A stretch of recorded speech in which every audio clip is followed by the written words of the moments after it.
YouTube Week in partnership with Library continues this week, and joining me today is a stand-up comic, a writer, and an actor, Neel Kolhatkar. Welcome to the Rubin Report. Thank you for having me, Dave. Great to be here. You're looking sharp, man. Thank you. It's not very stand-up, is it? The suit and things like that. I feel like I should have come in just like a t-shirt. You're looking sort of old pro stand-up. Oh, wow. Not okay. 23-year-old stand-up. Okay, but I just won't have the wisdom that an old pro has. Not yet, but I'm glad you like the dress. So. Yeah, very. I like when a guest says, I'm on a big show. This thing's on the YouTube. Thank you. Yeah, it's a great show. I've been a fan for a long time, and I'm very happy to be here. Cool. Well, I'm happy that you are here, and I'm a fan of yours as well. Thank you. Thank you very much. And there's a lot that we're going to talk about, from stand-up to the videos you create. You live in Australia, which is a far-off, curious place for us Americans. 15-hour flights. Jeez. Yeah. It's forward right now. It's a day forward in Australia. So when I'm talking to everyone, I'm talking to them in the future. Oh, what's going on in the future? You wouldn't think about it because Australia is kind of so backward anyway. So it's kind of an oxymoron going on there. Yeah. So this is part of YouTube Week, what we're doing here, and I'm interviewing all these YouTubers this week. I don't know that you quite consider yourself a YouTuber. You consider yourself a stand-up probably more than anything else, right? See, I used to be really skeptical of the term YouTuber because there was a certain stigma attached to that because you'd generally be associated with people who just do pranks or vloggers. But since then, I've kind of owned it, and I thought, yeah, I am a YouTuber because it's the medium where I put out a lot of my content, which is comedy and short films, but I'm happy to be referred to as a YouTuber. All right. Would you say stand-up first, though, if we were really great in these things? I'd probably say comedian first, because I think a lot of the writing I do is very comedic. Even the acting, it's quite based in character comedy and things like that. So I just comedian, basically. Yeah. So you came onto my radar about 2-3 years ago. You did a video called Modern Education, which pretty much tore up the internet. Yeah. Where did you get we're going to play a little clip from it in just a second, but where did you get the idea for this video, Modern Education? Well, I was doing a lot of comedy, as I said, and there seemed to be this pervasive idea of like what was good comedy, and there was like a lot of social policing going around. And I always considered my comedy quite progressive, if anything. I mean, at face value, some of the jokes could be quite bodacious and in your face and aggressive. Yeah. But underneath all that, there was an underlying message of social liberalism, basically. But I constantly got attacked for being racist and sexist, and I suppose I had my like red pill moment then. And exercising your white privilege. Exactly right. Like I'm clearly I'm a white nationalist. I'm all of that. And from there, I didn't really look. I wasn't too interested in politics or anything like that. But I started to research a bit more into it and look into it a bit more. And I sort of understood the underlying cultural themes and ideas that were contributing to this kind of left-wing authoritarianism, I'd call it. And I wanted to create something that, as you said, tore them apart because I just didn't like that at all. And I'd done a sketch a few months earlier called #Equality. You might have seen that one as well. That one went quite well. My audience was very Australian prior to that sketch, so it was reaching an audience here in North America and all across the globe. And then I went with Modern Education. I really wanted to go even deeper and try to not just sort of say like, hey, look, the left is annoying and they're all sissies or whatever, but I wanted to try to go deeper a bit more and try to say like that the emphasis on continued social equity as the major aim is actually very detrimental to just basic meritocracy. And that's probably the main message I wanted to get across with Modern Education.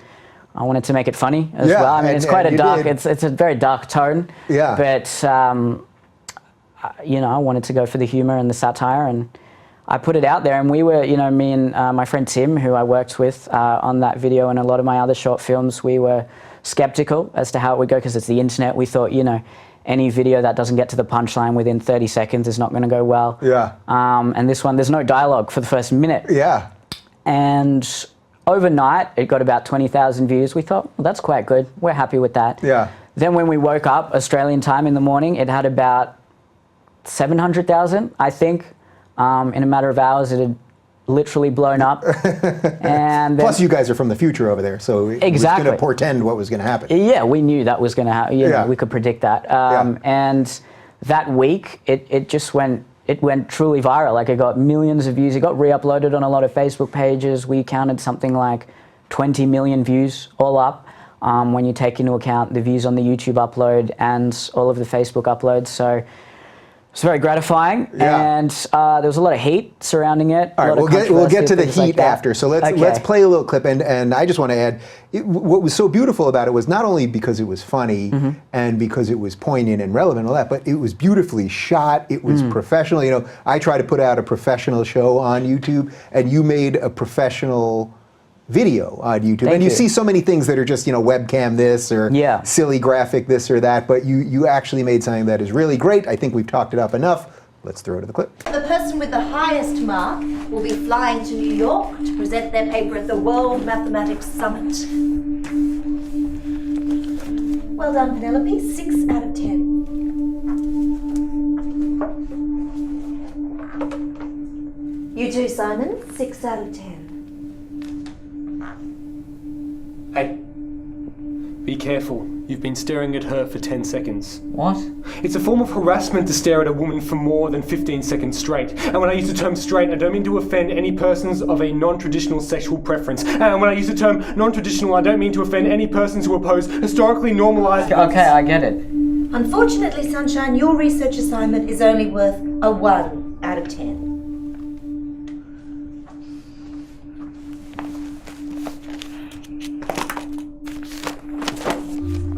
I've used Fourier transform and mathematical methods in electronics to analyze the electrodiagrams of at-risk patients and calculate their risk of experiencing a heart attack. I mean, it's a new method, but it could potentially save thousands of lives. 7. You barely even read it. You used red pen. What? Red is considered offensive in many religions. Why would you belittle everything down to a singular colour? Well, humanity is a rainbow of beauty and spirituality. Yeah. Okay, fine, 7 out of 10, but that still means I get to go to the summit, right? The marking process isn't over yet. Now, because we live in a society based on equality, the total amount of marks are to be divided equally among our students. You've got to be kidding me. Well done, students. We're all equal. We're all average. Yay! But then who gets to go to the summit? Oh, we haven't added our privilege points yet. Don't you know anything? That is correct. Now, Penelope, you are female, so that's +1 privilege point. However, you are white, so that's -1. I'm also bisexual. +1. That leaves you with a total score of 6 out of 10. Simon, unfortunately, you're straight, white, and male. And cisgendered. Yes, so that's -4 privilege points, which leaves you with a total score of 1. It's only fair. Now you're male, and I don't like you. So that's -2 privilege points, but you are brown and sexually ambiguous. So that's +2. That leaves you with a total score of 5. Wait, why am I sexually ambiguous? And finally, Sunshine. I'm gay, I'm trans, I'm Asian, I'm overweight, I'm lower class, I'm unintelligent, unattractive, I've got hairs on my nipples, and I also got body odor, and I can't really run properly or tie my shoelaces by myself. And I once watched a pigeon die. Wonderful, Sunshine. That's 13 privilege points. That leaves you with a total score of 18 out of 10. Well done, Sunshine. You're going to New York. Hooray, Sunshine! We knew you could do it! Let me see this.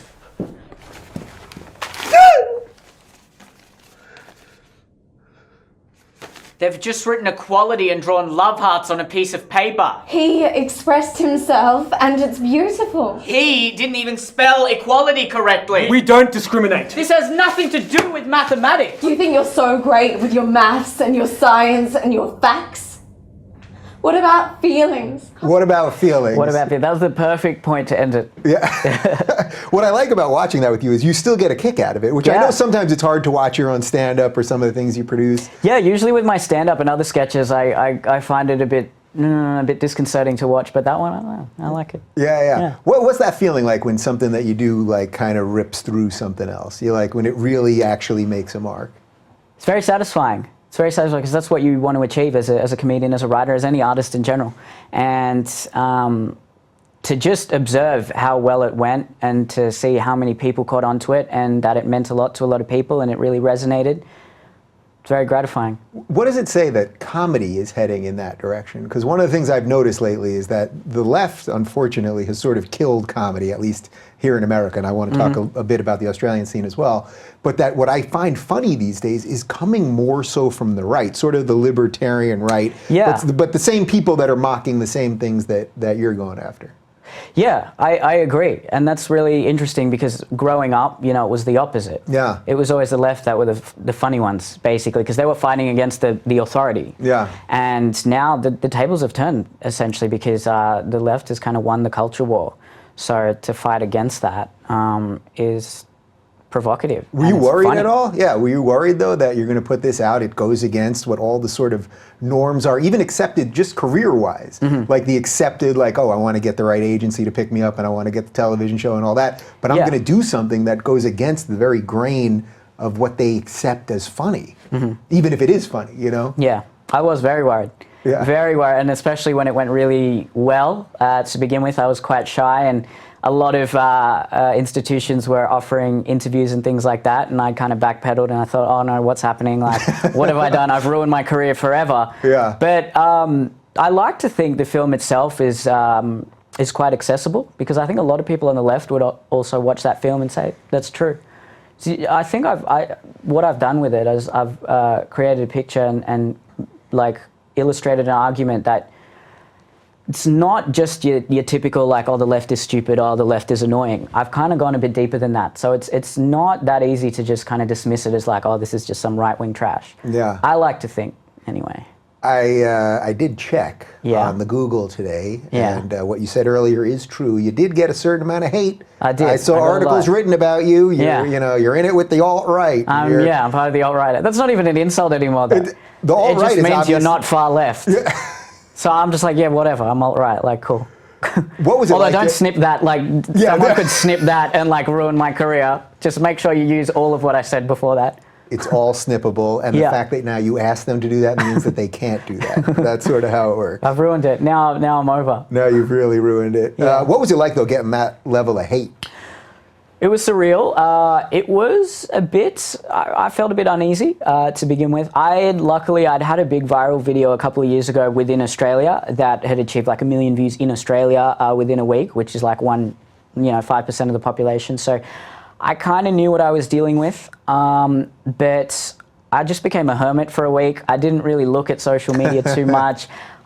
Tim, my friend Tim, who now directs a lot of the films, he would kind of keep me updated with what people are saying and things like that. I backpedaled a little bit, which I kind of regret. Right now, I did these big posts saying like, "Hey, look, I'm a centrist. Don't like box me in with the right," and things like that. Which now I kind of regret that because like I'm giving in a way. But at the time when all the heat was coming on me, I think that was just like a natural response. Yeah, but they never stop, right? So you could say that as many times. I'm a centrist. I'm a good guy. Don't worry about me. But there's never enough that they're like, all right, he's cool. He's cool. Well, they just throw out those like labels so much that they've just lost all meaning. So like I said, I don't care if people say like you're racist or like internalize racism or something like that. I'm just like, yeah, cool. Like doesn't affect me. One of the things that I thought was so cool about it was that I mean I didn't know who you guys were beforehand. But the fact that it came from Australia, I thought, wow, the stuff that I've been talking about, that so many people are talking about right now, that's just kind of bubbling up, they get it in Australia too. And that means how many other countries do they really get it? It's global. And then when I did a little more research on you and I found out that you're Indian and all that, I was like, wow, it does show that none of this has to do with the immutable characteristics, the color of your skin or your sexuality or any of that. It's what's right and what's wrong. That's it. And that was sort of the beautiful moment for me, which is why I shared that thing like 1,000 times. It's about your opinions and your values as a person, and you know your skin color or gender shouldn't matter. I'm not entirely dismissive of identity politics. I think there are some conversations that identity politics is relevant, like particularly if you're talking about issues that do affect a certain race or gender. It does hold some authority to say like, hey, look, I am that race, I am that gender. My opinion should be given a certain level of authority. But this idea that like because I'm brown, I'm only allowed to talk about brown issues, and like a white male is just not allowed to talk about it. I disagree with that, because if anything, I think that's quite patronizing, because it's the assumption is that like as a minority, I can't handle views that like oppose mine, and I'm such a snowflake that like anyone that says anything against me, I'm going to just crumble.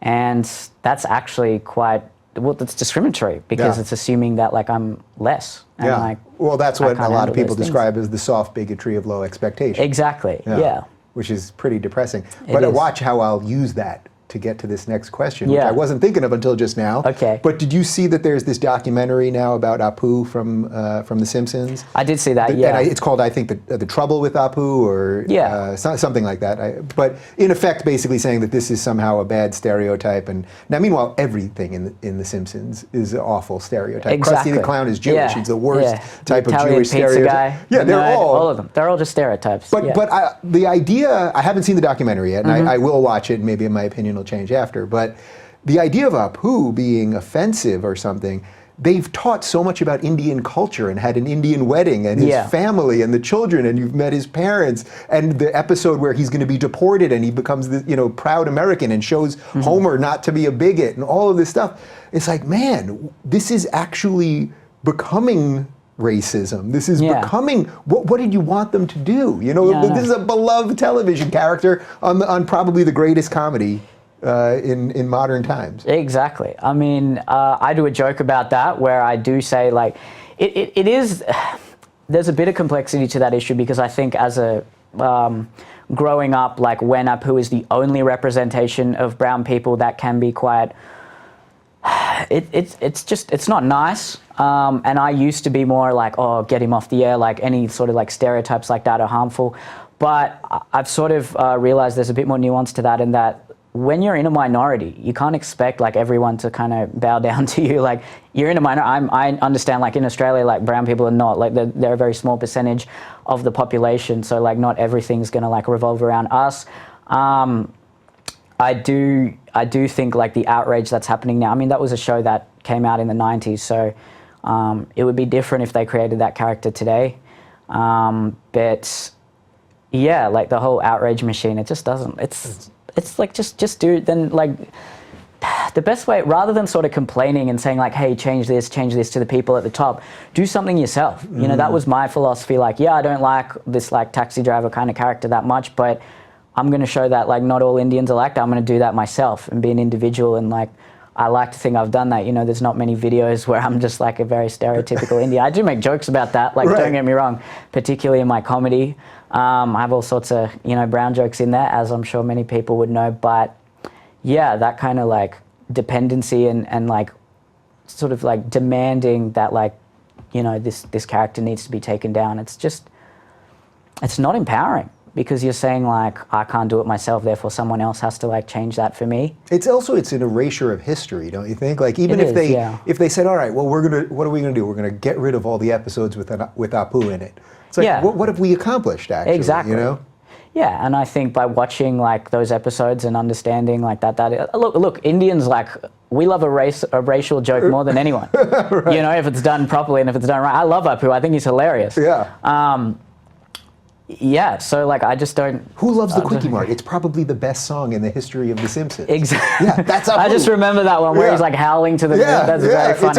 It's that whole episode is about immigration and getting Homer to stop being so against immigration. I mean, exactly. Yeah. When you put the lens of today's like social values onto something that it was even like relevant 30 years ago, it just doesn't. It's not fruitful. Yeah. So I don't know too much about your background. Are you second generation? Yeah, I'm second. It depends what I might even be third. It's like. Were your folks the first generation into Australia? My mother's parents came to Australia in the 60s, and then my dad came in the 80s.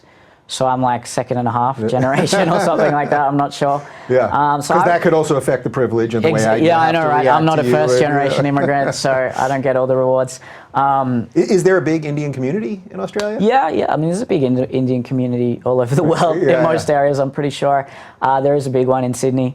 When my grandparents came, there wasn't actually, and ironically enough, like when the Indian cricket team would tour Australia, they'd go to my grandparents' house, and like cricket's like huge in Australia and in India, and like I heard that. I was extremely jealous when I heard that. But yeah, that's my background, but like my parents are pretty westernized. I just speak English. I don't actually speak Hindi or Marathi, which is like the local dialect from where my parents are from. My dad speaks, my mum doesn't even speak. Yeah. So I'm basically just Australian. There's like remnants of like the Indian culture that have sort of come through with my parents, but I wouldn't I call myself like racially Listen, Indian. I'll ask you about boomerangs and kangaroos and all that. Yeah. I'm just trying to get it out of the way. You know No, what I mean? no, of course, yeah. Got that unique perspective, you know, the Indian Do Australian. you find you have a lot of fans in India, though? Because I get a ton of email from people in India that are so aware of the free speech issues that we're talking about and that you're making videos about and things like that. I do, and it's surprising that it happens, but I have quite an expansive fan base in India.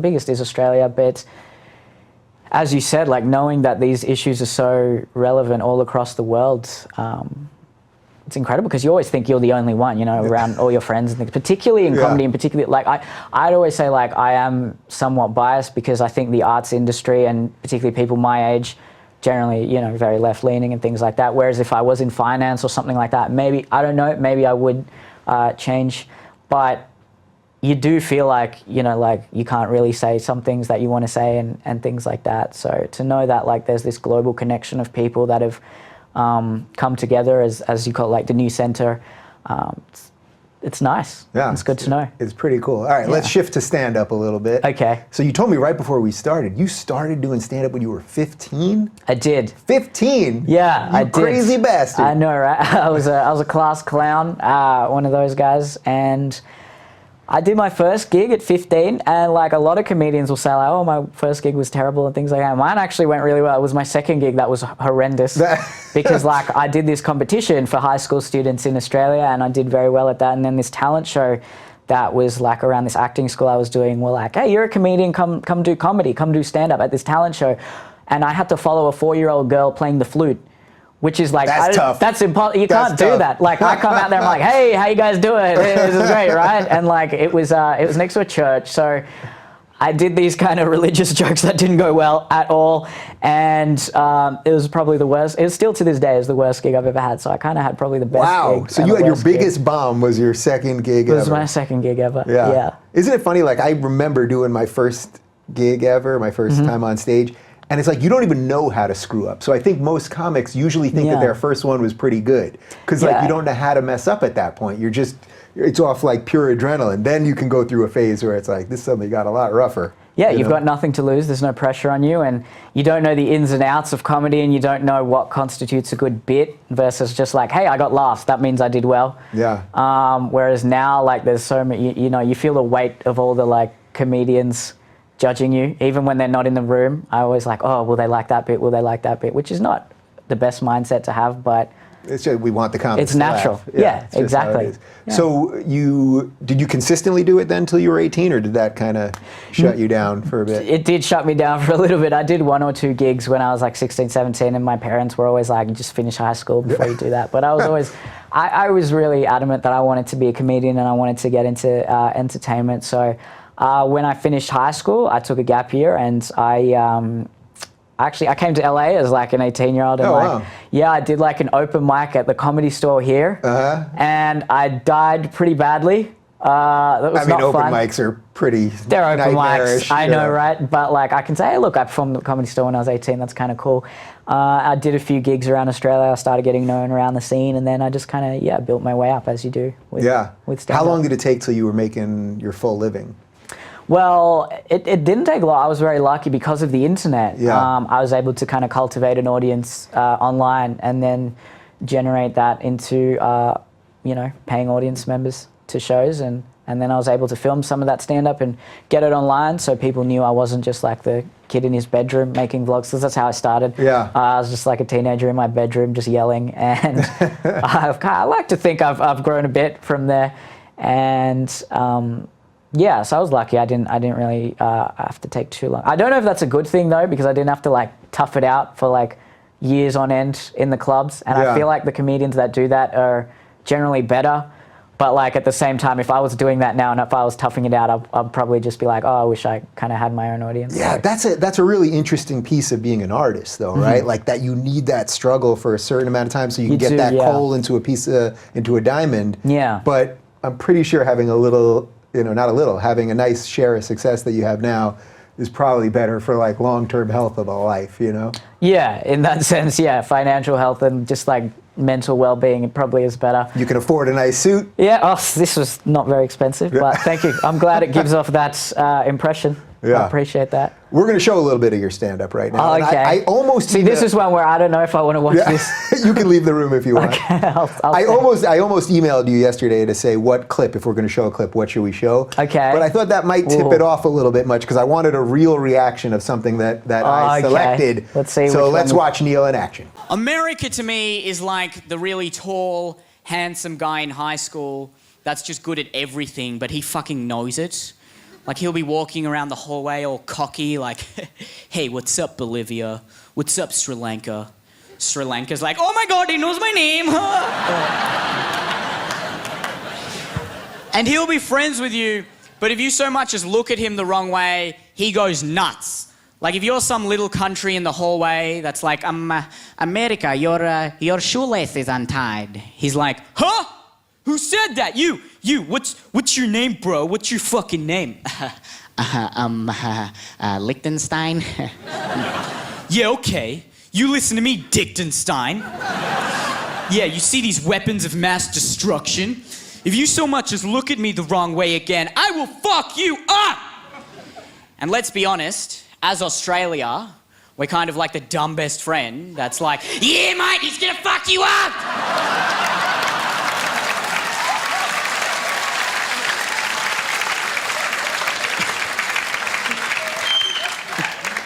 Shut up, Australia! New Zealand's off to the side like, yeah, suck on that.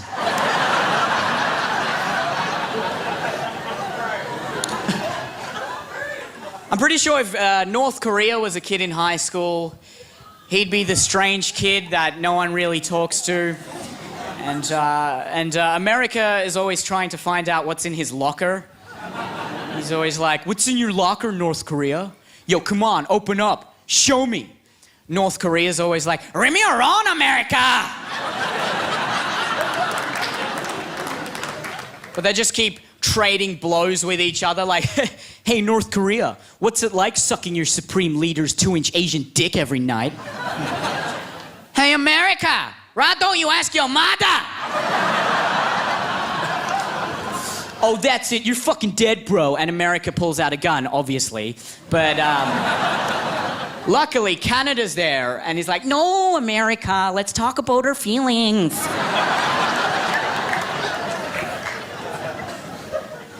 What's your problem, Canada? No, I think you're the one with the problem, America. China's starting to beat you in exams in sport, and you can't handle the fact you're no longer as dominant. What? What are you talking about? I'm still dominant. Hey, you know what I'm gonna do? I'm gonna go steal Jordan's lunch money, and Australia's gonna come with me. Won't you, Australia? Oh, fuck yeah, let's go, mate. Whoa. Oh, are you drunk, Australia?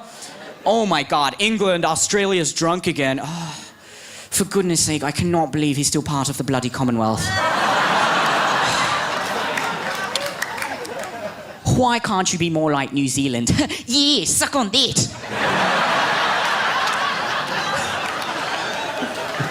So I'm a bit more bashful with my stand-up. Yeah, I was going to say, just watching even your body language during that. Yeah.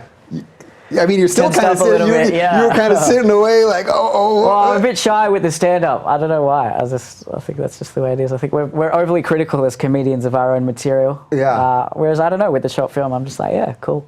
What's the stand-up scene like in Australia? Well, it's good. It's a lot smaller than in America, and like people in general don't have the same stand-up knowledge that I think they do. Even just your average punter in America or in the UK. We do this thing called festivals. So every year, Australian comedians come up with an hour and they perform it at festivals around the major cities in Australia, and that's like the stand-up scene revolves around those festivals, and if you can make it in those festivals, then like TV producers and like executives start, oh, that's the guy who did that great festival show, and then you get on TV or you get on radio, and then you make it. Whereas lately, that's been changing a little bit. Now, like, there's a few comedians doing it through the internet. Like, I'd probably be one of the first to do that. And I think that's a lot more empowering. To be honest, you don't have to appease, like, the people up the top, and you don't have to, like, change your comedy or anything like that. So you're truly your own boss right now. Yeah, it's great. I mean, you are as well. Like, it's Yeah. a really good position to be in.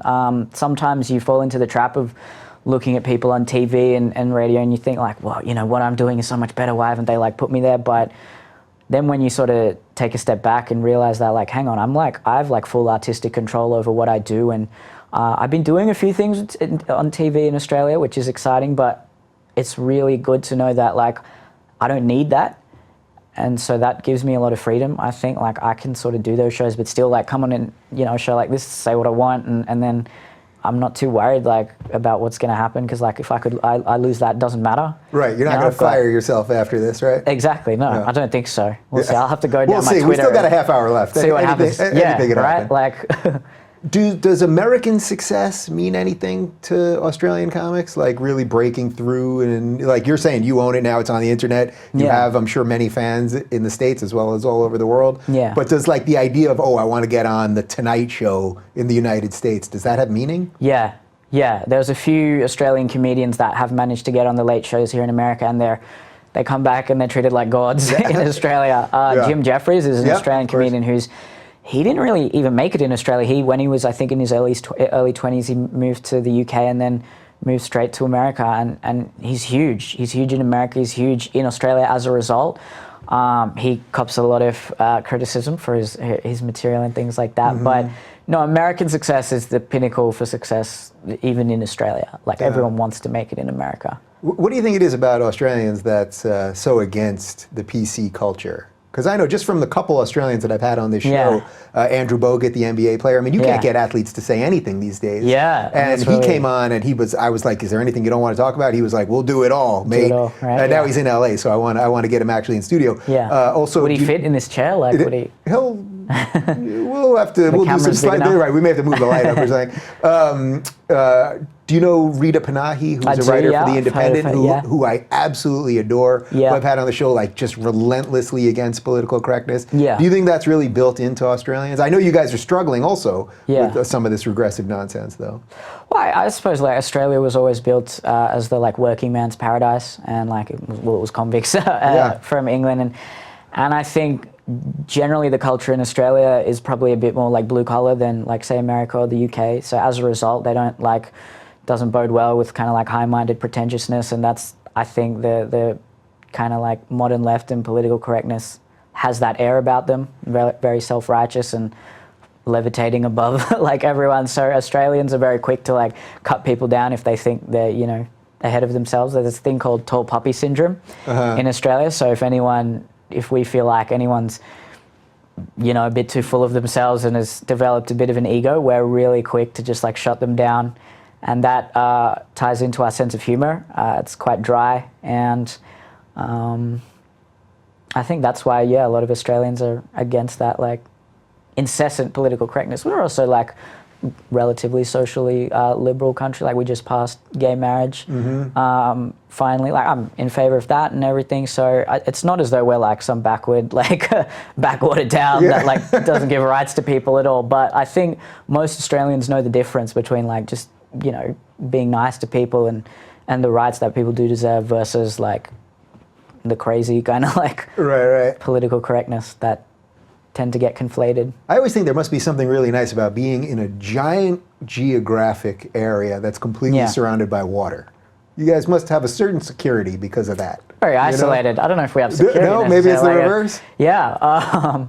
Apparently we're in the firing line of North Korea right now, so I don't know. Oh, us too here in LA. So. Yeah, that's true now. Like everyone is. So, I mean, it's the land that like everyone kind of forgot about, and like even our wildlife and everything, it's completely different. It's been isolated from the rest of the world for so long. So, Yeah, it's great to like. It's very proud. I'm very proud to like be like, yeah, I'm Australian because it's so far away from everywhere as well. Yeah. And whenever you see Australians make it in America or anywhere across the globe, you're very proud of that. And You guys love karaoke. do we? Yeah. I didn't know that. I was telling you before, I had some Australians living on the other side of me when I lived in another part of town. Do we? Karaoke. Oh, okay. All the time. I haven't caught on to that trend yet. Oh, all right. Maybe that was just these people. See, I'm terrible at karaoke. You know, Really? did you You're ever a do the performer. like? What are you talking about? I can't sing though. I'll do. I could maybe like do like hip hop karaoke, but that's about it. Did you ever do like Dance Dance Revolution? Not good at it. I dance like I'm Bill good at Cosby. that. I'm good at that. Yeah. I can do that, but like the karaoke, not useless. Yeah. You're a big gamer too. I wouldn't call myself a big gamer, but like any, I guess, male in today's day and age, I played video games in my adolescence, and I was talking to you about this before. I'm very loyal to the PlayStation franchise. Yeah. Big PlayStation guy. I had the PS1. That was my first console, and then loved the PS2. I think that's the best console of all time, hands down. Some people say the SNES, but like, I like the PS2. And then, Well, you made me feel old right before we started because you pointed to that Sega Genesis. I was like, what's that? That was before my time, old man.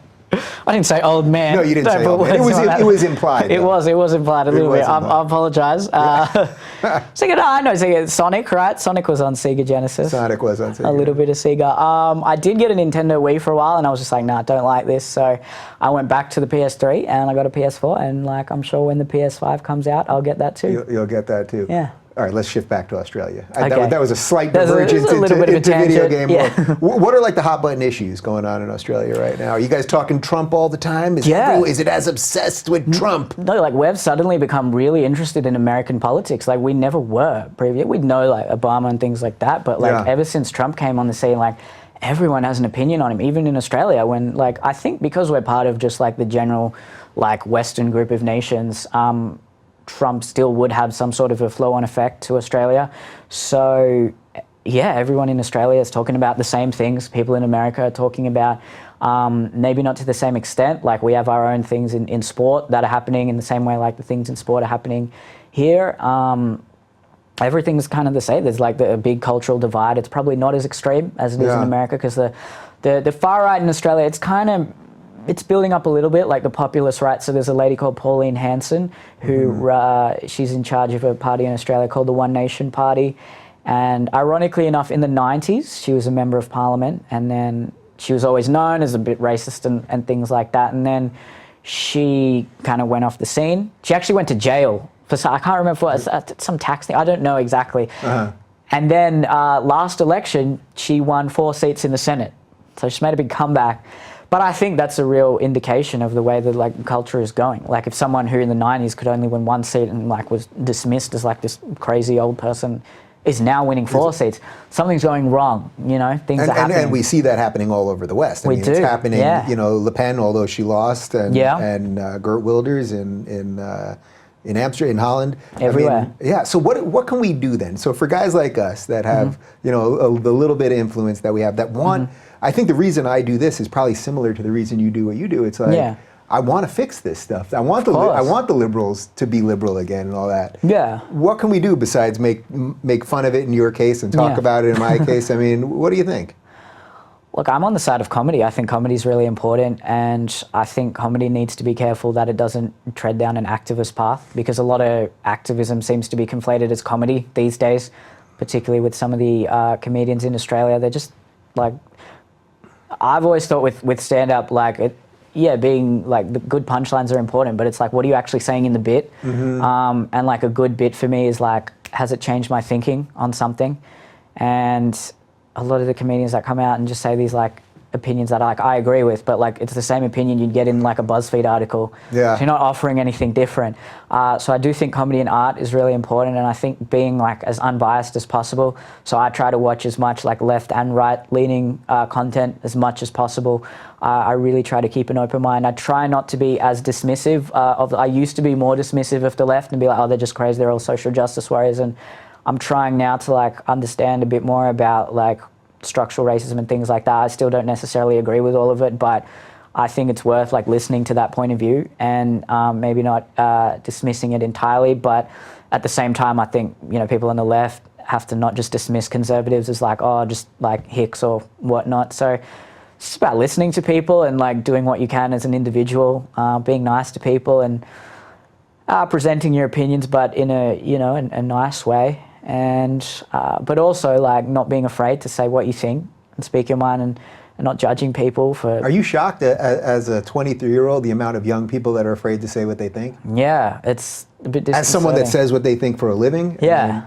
I know. It's almost like this mob. It's like this group mentality where like, oh, I have to say, if I say the right things, people will like me. And that's the antithesis of what comedy is supposed to be about. I mean, like, look, I struggle with that as well. Like, I will go to a gig that's like an inner city room, like full of like hipsters and things like that. And I'll be like, all right, this is the bit I'm going to do. I'm going to do this bit about like, I don't know, like football players or like outrage culture. And then as soon as I do like, I get like 1 minute into the bit, I'm like, no, they're not going to like it. And I just go like, all right, what's like, hey, I'm brown. Like, yeah, like I just like transition back into that straight away. So it's easier said than done in this climate to be as honest as possible. Like, but I think we got to strive to be that and, you know, try to do the best we can. Yeah. Do you think that the cell phone changed comedy in a way? I guess really when you started, pretty much everyone had the phone already. Because I know when I started, when no one had cell phones, I started in '98, and the club was like a very private place. You could go work out your shit. You could bomb or kill, and it didn't matter in terms of the outside world. It mattered for you, you know? But I remember when the phones started creeping in like, I guess the early 2000s, and that people would start videotaping, and then I'd be staring at the guy that's videotaping me the whole time. Right. And then worried eventually when YouTube came out that they're going to put that on there, and I said one thing wrong, or just the joke didn't work, or even if it did work, I didn't want the joke out publicly yet. Like a series of reasons that it really changed. Were you even doing stand-up before? Probably not, right? Before the cell phone? phones came, so 2009. Oh, man, yeah, that would have been like a flip phone, like a Nokia flip phone. Somebody might have filmed me. I don't know.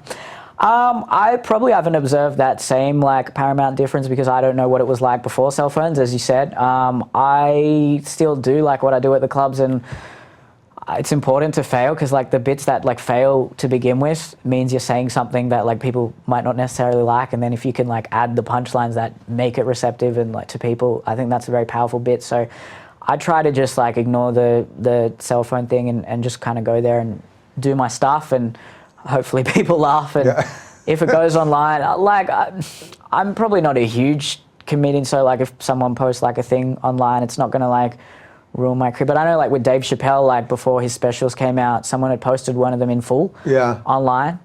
So it's a hot button issue. I don't know how we're going to prevent that unless like with Chris Rock, what he did in his shows is like you'd put your cell phones in like a pouch before the show. But that just seems like needlessly expensive for the promoter. So I'm not sure like what the answer to that is. I guess. Right. Not everybody can afford the guy that's going around with the pouch. You know? Yeah, exactly. So I think you just got to stay true to like your bit and still like say it and do it. And if people don't like it, or if people like, I always like, because a lot of people will see like, you know, Chris Rock or someone famous at a club, and they'll be like, oh, they weren't that funny at the club. And I'm like, yeah, because they were practicing, you know. That's like they're not doing their best bit, they're just working out that bit right there. So if someone, I'm skeptical of a comedian that like every time they get up there they just get like infinite laughs, because then they're not trying anything like different. I remember once one of my first road gigs. I truly don't remember the guy's name, but this guy was like a true road comic. Yeah. You know what I mean? Like he couldn't have improv'd his way out of a wet paper bag, but like he knew his act. He knew the 45 minutes. He had repeated it 4 jillion times. And he was pretty good. Yeah. But like not great, but pretty good. But I remember thinking after, I was like, this is actually kind of depressing, because this guy, he's got this thing he can't explore anymore. Because he's making his living on the road. When you're making a living on the road, you can't explore. You got to explore probably when you're in Sydney or one of the big cities. You're explore the environment around you. But you can't explore your art. That's like that's the artist's nightmare, I guess. Yeah, as soon as a comedy becomes like a rehearsal. When I started, it was probably a bit more like that for me because I wanted to be an actor more than anything. So I'd write my material out word for word, practice it like 10 times. But now it's just about like, this is the thought I want to get out there. This is the punchline I'd like to get to. Let's just go to the club and see how it goes. And I think that's very powerful because people respond to people who are just themselves on stage. Yeah. Like comedy is the complete opposite of acting, because acting, it's all about immersing yourself into like another character to the point where you've forgotten about yourself.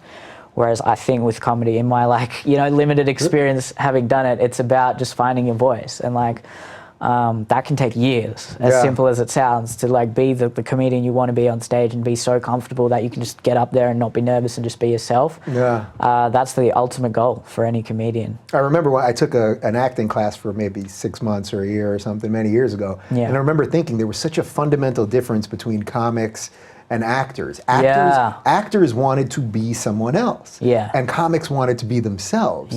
They both come with a series of different flaws and different character traits or whatever. But I remember thinking, like, for me personally, I did not like acting. I was like, why would I want to act like somebody else? I was trying to like figure out my shit so that I could make it the funniest or do, I guess, what I'm doing right now. Yeah, I agree with that. Like, I think when I started, I wanted to do both and like jump in and out of both and be like this big star that like is in movies but also does like amazing sellout stand-up shows. And then I realized like the two crafts are very different. So I think you can do both, but I don't think you can be very good at both.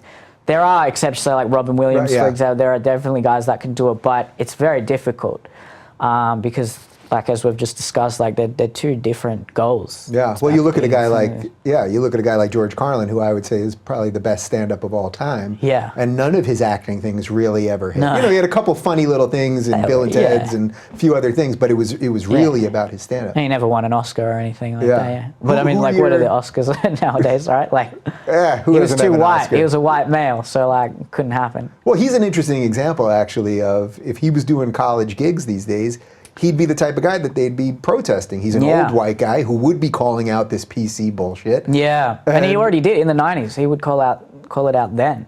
So he was well ahead of his time. The guy that I look up to the most is Chris Rock. So from when I was a kid, like, I just loved Chris Rock. I thought he was the most funny, like, he's just the funniest guy like on the planet. And then as I gotten older and like learned more about the craft of stand-up, I can just see how carefully like crafted his bits are and how amazing he really is as a stand-up, because he could just sort of intertwine all these like kind of like over-the-top black jokes with like a really poignant social point. That's why, I've always loved Chris. And he can also sort of like transition between, like, he's a very mainstream kind of guy, but is known among the comedy scene as like one of the greats. And he's the guy for me. I always think it's particularly interesting with black comics too. Like, there's such a beautiful through line of evolution of how the story evolved. Like, they had Dick Gregory, then they had Bill Cosby, then they had Chris Rock and Chappelle and whoever it is now. And of course, they're all doing things that are Eddie Murphy, all doing things that are very different. A lot of them didn't like each other and had very public fights, but like they all told a certain story in a different way. And it, like, I think you can make a direct argument that a lot of led to ultimately one day having a black president here in the United States. Definitely. And that was what comedy can be really powerful as like a tool for like social change, which is what it's meant to be. And I think a lot of the comedians today think they're doing that, but they've lost the art. Like, they're just being activists. And like, as much as I might agree with the opinions they espouse on stage, it's not funny. It's not comedy. They're not saying anything different. And there are so many that have turned me off from Twitter. I mean, like, like, it's like, guys, be funny. As soon as they're saying things like, how dare this person, blah, blah, it's like, exactly. That's your role. That's your job, to be funny. And like, I'm not trying to say like I'm perfect at that. Or like I'm like, this is for the most part, I'm being quite serious in this interview. Like, I'm not like, there's a difference between like being funny and like being like a clown. Humor wouldn't kill you. You know? I know, right? Oh, I've lost it. There's a difference between being like a comedian and a good satirist and just being like a clown who just comes on and is like, hey, look at me, like I'm funny all the time. But as soon as you become like self-righteous in comedy, you gotta sort of look at yourself. It's hard not to, because sometimes when you're trying to get an opinion out there, you got to really tiptoe that line between being preachy and sort of doing it subtly. And I think that's just, like, again, like, I'm still very new to the game. I don't know, like, maybe in another 5 years I'll change completely. I'll be like, you know what, those activist comedians, they're great. Like, I don't know. Right. Somehow I feel like you're not going the activist route. I hope so. We'll see. What do you think about the idea that comics need a certain amount of pain? That, it comes from pain? Well, I think all artists have some sort of darkness in their life. That's why I want to do this bit about, like, I don't think I can ever be that great a comic because I don't have the extent of darkness that, like, these other guys have. I think there's a limit I could reach. Like, all the great musicians and everything like that, like the 27 Club in music. Like, I think having that pain or having that cynicism is really important, because it gives you that, like, perspective of looking around at everyone around you and seeing, like, this is all stupid, like what we're doing, the world we live in, it's all all funny to me. Yeah. Whereas if you're just like a normal happy person, like you don't necessarily have that perspective. So I do think it's important. I don't think it's essential, but I think every comedian, as you know, had something they're trying to prove or some kind of like insecurity or validation. I think for me it was just like in high school I just probably wasn't that popular, and then like as a lot of male comedians just probably wanted to get laid. That's how it started off with me, and then since then it's changed a little bit. I do really like the craft, and I just want to like hone in on that skill. And like I'm very young, I'm 23, so like most comedians don't peak until they're in their 30s at least. So I'm not trying to say like I'm the best by any means, but I'd just like to progress. Like each kind of show that I film and put out there, I'd like to say like, hey, that one was a bit better than the one before, and continue doing what I'm doing. And yeah, I love that spirit though, because you're right. Stand-up is one of the few careers, and I think perhaps maybe what I'm doing now, where the older we're going to get, hopefully we'll get better at it. I always think, man, I'll look back probably in 5 years from now and being like, shit, I should have done those interviews a hell of a lot better. Yeah, 100%. And like something like acting, you can do that, but like it's so much determined on your look and like how you can be cast. Whereas like stand-up, what you're doing, writing in general, those are timeless careers that like usually the older you get, the better you get. Yeah. So, by the way, I don't know if you noticed, but a minute ago when you said something about stand-ups having a certain amount of pain, that light right there flicked at that very moment. Well, maybe I do have that pain, and like you don't know what's within me. Like no one knew what like Louis C.K. was doing behind the scenes, right? You know, obviously, if you ask him if he has any pain, he's not going to be like, yeah, I like jack off in front of girls. So like, if I really do have something dark, maybe I'm just not saying it. Who knows? Perhaps. Yeah. All right. So since we're doing this for YouTube Week, let's talk a little bit about some of your frustrations with being a YouTube creator. I think definitely the adpocalypse, that's frustrated me quite substantially, as it has with a lot of YouTube creators. I'm lucky enough that I don't rely entirely on YouTube for my income. It's actually just a nice little cash cow that I can keep, so it hasn't like completely been of detriment to me as of yet, but there's been a huge drop in earnings, which is very frustrating. I kind of get it from the perspective of YouTube as a big corporation. They do want to appease advertisers, but at the same time, the thing that frustrates me the most, as with a lot of creators, particularly in our circle, is like the double standard that they have, in that like this content is inappropriate, but this content is fine. And it's like, what's the actual policy? Like, what do you, there's no like real clear cut evidence of like what are the videos that will get demonetized and what are the ones that won't. It's just an algorithm, so like depends on the keywords and things like that, and then you can do the manual review, but like if it's gone viral and if it's achieved 1 million views in like a day, then like what do you do? You know, it is very frustrating, but I think it's been empowering to an extent for a few creators because they've found other outlets. So Patreon, for example, I'm on Patreon now as well. I do a few like branded content type videos that helps me out a fair bit. And with stand-up, that's my main kind of thing. Another frustration I'd have is like just the label YouTuber, because like I think now it's definitely changing, but when I started there was a huge stigma attached with anyone who was like a YouTuber. It was like, oh, you just do cat videos, or like you're just a prankster, you can't do anything. And that was probably a big motivation as to why I made a film like Modern Education. So I wanted to say like, no, like we're not useless. Like we can create professional, good content. And now with the emergence of people like you, and just there's a huge array of YouTube channels that I watch that are just, they're better than mainstream media. If anything, now it's mainstream media that are the ones that are like, oh, how do we get the most like views within this short space of time? And like Australian TV right now, it's just all reality TV. It's terror. It's just literally all of it is reality TV, because it's just like, hey, this rates, and like we can create like so many hours of content. And there's no room for anything like a bit different, anything a little bit like pushing the boundaries, whereas like YouTube has that, because you're not beholden to like the big director or the boss or like the advertisers, so you can be free. And like I guess the other thing that happens is like you get a huge range in the quality of content. So with YouTube you get a huge amount of videos that are just like pranking and just like, you know, terrible. But then you get like some of the most amazing content that you wouldn't get in a mainstream media context, because that would have to be filtered through all these producers, and so many different like eyes would have to look at it. It's funny, just this week alone, from doing this YouTube Week thing where I'm talking to 5 creators, it's like I've watched a lot of this, of all of the stuff from you and everyone else that I've had on. I'm like, man, there are really talented people out there. And I don't remember the last time I watched television and thought, these are talented people. If anything, I think these are the worst types of people or deeply untalented people or whatever else. I'm curious though, on a video like Modern Education, you don't have to give me the numbers, obviously, but that was, you obviously put real money into that, and your cameras were great and sound was great, and I'm sure you paid your actors and all that stuff. Did you make a dime on that thing at the time? That was before Apocalypse. Yeah, obviously. so I made like the YouTube revenue. I did actually make a profit in the end on it, and because it's like it's a continuous income, so it's still going. Funnily enough, Modern Education hasn't been demonetized. It never got demonetized. No, it hasn't been demonetized. Equality, I think it has, or it's been like when you type in equality in YouTube, hashtag equality doesn't come up in the results. But the films haven't been demonetized because, like, I think with Modern Education, there's no words in the title, or there's nothing that really, there's no swearing in it. There's no actual, like, obvious, like, really adult themes per se. So I think they haven't demonetized it. It would be a big, if they demonetize that, I think not just myself, but a few people would be like, no, hang on, like, this is not, like, there's nothing really that incendiary about Modern Education at face value.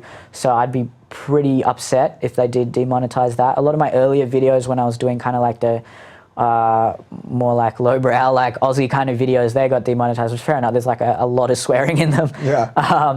But, well, actually, I have to thank my actors and my cast and crew, infinitely, because like at the time, I think a lot of them did volunteer. So I realized I think I said, I'm sure you paid them, and I realized the amount of things that we all so bad. You're an honest man, Neel. You're an honest man. They were young, they wanted the experience, so they agreed to it. It wasn't slave labor. It was completely presumptuous of me to say it. And we all, listen, if I had a nickel now for every free gig that I did over the years. Exactly, So, look, when I started, I didn't have a lot to spend on the production and things like that, and luckily, it was a young cast and crew of like-minded people that just wanted to create something, and a lot of them had like their part-time jobs and things like that. So I said, hey, do you want to be a part of this? It'll generate this many views minimum. And a lot of them just said, yeah, that's cool. But now we do have a Patreon, and I do pay the actors, cast and crew. So you became a businessman too. I did, What's that like? Because stand-ups are always kind of running from the real world, and somehow you end up smack in the middle of it. We're supposed to be making fun of that kind of like world, aren't we? You ever make fun of Neel the businessman? I should be able to, but like then I'm making fun of myself, and I don't know. I am a businessman now, and I like it. I like the freedom. And I never saw myself as being able to hold like a 9-to-5 office job with someone, telling me what to do. I don't think that just doesn't suit me. I don't think anyone likes it, but I just don't think that was conducive to my personality at all. So that's the beauty of the internet. It allows people to be truly entrepreneurial. And I think when there's that individualism, that like entrepreneurial spirit, that can only be good for whatever it is you do, whatever business it is you're part of, or whatever art it is that you produce. That can only be a good thing. Do you ever worry that we're just too beholden on a few too many companies? Like, we're pretty beholden on YouTube. We're pretty beholden to Twitter. We're pretty beholden to Facebook. And at some point, even if Modern Education didn't get demonetized, you never know when that spigot's going to turn. It's something I don't want to think about too much. What do you do? I mean, it's the outlet that is there right now, and I'm sure if those went away, or if they became more filtered and weren't as free and liberating with what content they allowed you to post, another outlet would come up. Just the market will like adapt, and there'll be another platform that comes out that allows people to be truly free. And already, like, Facebook is in competition with YouTube, because they're trying to be like a legitimate video platform. And I suppose when YouTube became a bit more professional in trying to compete with TV networks with like the monetization and like really pushing up the content creators that were offering something a bit more, then Facebook came along with these really quick videos, and like Vines were really popular on Facebook, and they kind of took that market of like the like really just like fast food type videos. And now Facebook are trying it, like they're monetizing a few videos, but I always skip a video if it's monetized on Facebook. I just can't watch it. So like, I guess they're in competition with each other. So I don't think if one of them, like, I think they're going to kind of keep themselves in check. Yeah, hopefully. So you're a free market guy. Yeah, I'm a very free market kind of guy. to an extent, I think there obviously should be some kind of regulation. I'm not like a complete capitalist by any means, but yeah, definitely I think the free market is like the best tool we have, and like 80 to 90% of the time it's incredibly effective, and it's going to create the most efficient outcome. Well said. Thank you. Does this all go in 10 years? Where is Neel? Just me personally, Yeah. or Where does this whole operation go? Like if it all works out, are you the #1 stand-up in the world? hopefully you want to aim for that. I'd like to be that. I'd like to just keep growing and keep posting the content I want to post, and I'm lucky enough to be in a financial position where I'm very comfortable. I'm not rich by any means, but it's never been about money for me. Sometimes money can be tempting. I'm not going to lie. Like occasionally, like a TV network or something will come along with a big offer, and you know, once or twice I was like, "Oh, I'm interested," and then I got to the final 2, but then I didn't get it, and then I thought, "Oh, that was a bit of a blessing in disguise," because you see the person who did get it, and it's terrible. Yeah, it's nice though having that luxury, right? You're not desperate, so you don't have to take it. Absolutely, it's really good. Like already now, I'm doing. I think I mentioned that before. I'm doing a few TV things, and I can just sort of sit back and say, like, "Cool, let them do that." Like if they want to come to me, that's fine. In 10 years, yeah, I'd like to just be as good a stand-up as I possibly can be. I'd like to move into feature films eventually. There's a whole kind of like economic argument to that as well, because I got to find the funding, whether or not I go like the Netflix route and things like that. I'm not too sure how I'll do that, but that is a goal. I'd like to create some feature films and longer series, not just short films, but that's more of a long-term goal. I would like to bridge that divide between mainstream media and the internet, because there seems to be a bit of, like, you know, I've displayed that as well, of like, well, there's dumb like mainstream media kind of thing. Like, yeah, that chasm is still kind of big. It is, Yeah. it is, and I think slowly, very gradually, it's decreased. But like to me, like TV always tends to pluck out the worst internet creators and continue that stigma of like, just no one on YouTube is doing anything serious. You know, they'll bring out the pranksters, or like the girls who just do vlogs and things like that. The guys do vlogs too. Don't want to be. Oh, here we go. Here we go. Girls, you don't have to be a girl or guy. I don't know, whatever it is. But like they'll do that, and they'll be on like the Today Show or something like that in Australia, and they're just like, they don't have any substance. Essentially, they're nice people. Don't get me wrong. I've met a lot of them, but. Yeah, I'd really like to see TV kind of catch on to people like you, or like, you know, like people who are just creating substantive content and just show everyone out there. Like, because even my parents, they're like, "Oh, you're on YouTube, what's he doing?" But like, already now I'm doing a few things on TV, and they're like, "Wow, this is a legitimate career." And the things on TV get like, they get like no views at all. I get much more views online, but it's just ironic, isn't it? Like it's just a different generation.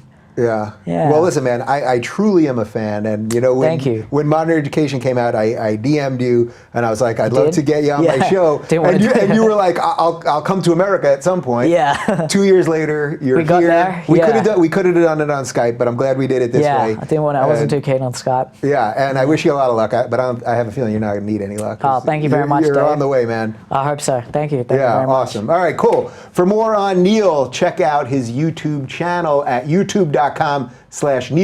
That's NeelK.